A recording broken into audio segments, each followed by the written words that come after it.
Hi guys, welcome back to Movies with Moya, and today I'm doing something a little bit different. Since 2020 just ended and we're at the start of 2021, it makes sense to tell you guys my favorite movies from 2020.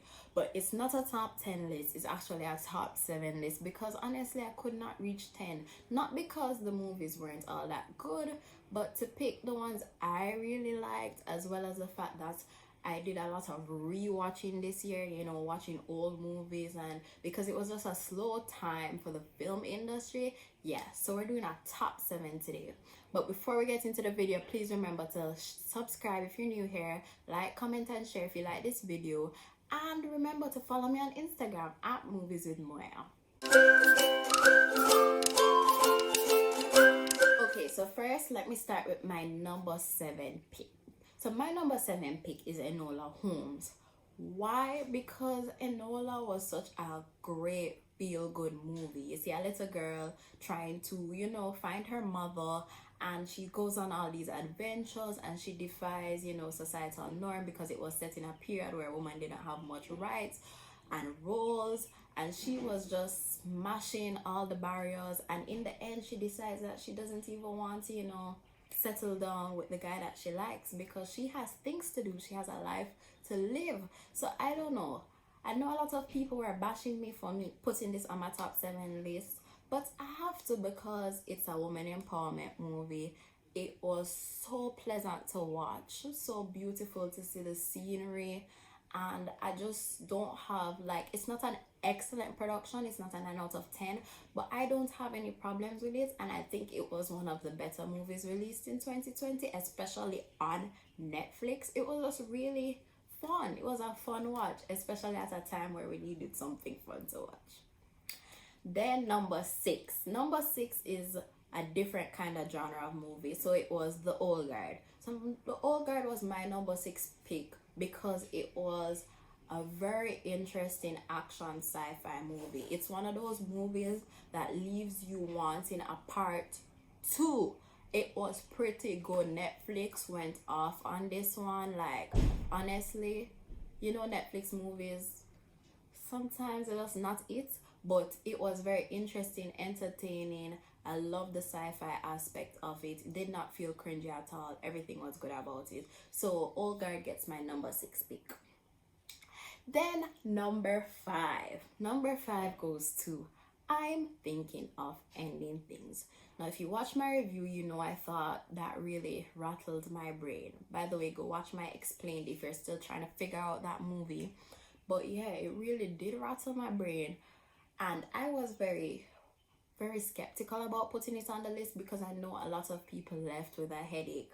But then I thought, what's a good psychological thriller without a headache? Like, let's be real here. If the movie does not cause you pain and give you a headache, was it a good psychological thriller? And because of that, I am putting it on my list because it's a really good movie. It does leave you baffled. Like, you got exactly what the director wanted, stuck in his mind that is such a mess. So definitely number 5 for me. Okay, now let's get to the top 4. So at number 4 we have The Devil All the Time. So why did I put The Devil All the Time at number 4? Because that was an excellent drama. Like, from the acting to the storyline, it was just a good production. Like, you wanted, I know some of my viewers said they found it disturbing, but you couldn't help but staying glued to figure out what's going to happen next, and seeing all these different personalities and seeing this craziness on screen. And as I said, the acting was superb. Robert Pattinson's accent, Tom Holland, it was just a nice mature drama to watch, and I thoroughly enjoyed it. So it has to get number 4. At number 3 is something that I have not reviewed on here, but I'm going to, because I feel like it's just an amazing film to watch. It's just 1 hour 40 minutes long, but never, rarely, sometimes, always is a must watch film. So it's not the most entertaining, it's not the most you're not going to hear much talking. Actually, it's a mostly silent film, but it's about abortion. So it makes a lot of top 10 lists, especially the New York Times is top 10 list, because it's a necessary film to watch. Like, you see the struggle a teenage girl goes through trying to get an abortion in the US, and it's just heartbreaking all the way through, because throughout it you see the typical struggles of women, you know, being harassed, and it's just heartbreaking. Like, you don't even need a lot of talking in that film to feel the message, and that's what makes it so powerful. As I said, I'm gonna do a separate review on that one, but it is definitely a must watch, and that's why it gets number 3 for me. Then number 2, I'm giving number 2 to Tenet. That was a great movie. It had action, it confused the hell out of me. It was just, it had everything a good film should have, you know, all the elements of a good film. And as I said, it confused the hell out of me. And what is a good movie if it doesn't leave you in some pain and confusion? And now you might be thinking, what could possibly be number 1 if Tenet is number 2 and everybody said Tenet is like one of the best films to come out this year?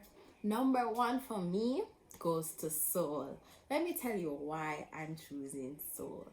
Because that movie sums up the whole essence of 2020. Like, at the end of the day, we just need to enjoy the little things in life, because it can be taken away from you so quickly, whether it be through death, as we see in Soul, or by a pandemic. But what really matters is love and enjoying what the universe has to offer. And I think that was just such a beautiful message captured in such beautiful animation, representative animation too. So definitely Soul gets number 1 in my book. And with that said, that wraps up my top 7 lists for 2020. I hope you guys enjoyed it. Comment your faves down below. Remember to follow me on Instagram at Movies with Moya. And if you enjoyed this, please like, comment, share, and subscribe. I'm really trying to get to 200 followers, guys. Well, subscribers. So please do that. And oh, by the way, I forgot to tell you, it's my 1-year anniversary. Not on YouTube, but on my Instagram blog. So we're having a lot of celebrations this week. So you want to check that out. So yes, as I said, go follow me on Instagram. Thanks for watching.